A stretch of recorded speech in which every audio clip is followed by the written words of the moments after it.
Most people are aware that I love Unix, Linux, and open source. I have used Linux and open source for more than 16 years. Some years ago, I had the privilege to meet and talk to Linus Benedict Torvalds, Linux and Git creator. Back in 2007, I created a company in Brazil, Spain to provide real-world solutions based on open source. Later, I worked at Pentaho, an open-source big data, business intelligence and data mining company sold to Hitachi. The reason probably was because of Pentaho's open-source portfolio of products and solutions.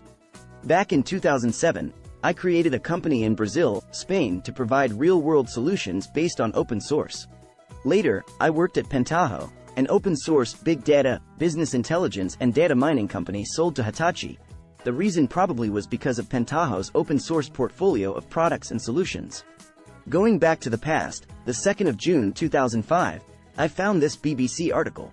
But I think free software will encourage Mr. Gates to reinvent his business. The world of technology is opening up. There are hundreds of thousands of people working to improve free software. The old, closed model must adapt in order to survive.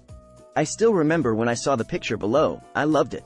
Microsoft CEO Satya Nadella says Microsoft loves Linux. Nadella told Wired that he's not interested in fighting old battles, especially when, like it or not, Linux has become a vital part of today's business technology. If you don't jump on the new, he said, you don't survive. It's not just Linux that Microsoft loves. After decades of resistance, Microsoft supports a variety of open-source programs such as the Big Data Hadoop, Docker containers, and Facebook's Open Compute Data Center project. Indeed, Microsoft is even open-sourcing more of its own technologies such as parts of .NET. By 2011, Microsoft had become the 5th largest code contributor to the Linux kernel. What were they doing? Making sure Linux could work with Microsoft's Hyper-V virtualization. Hyper-V lies at the heart of Azure.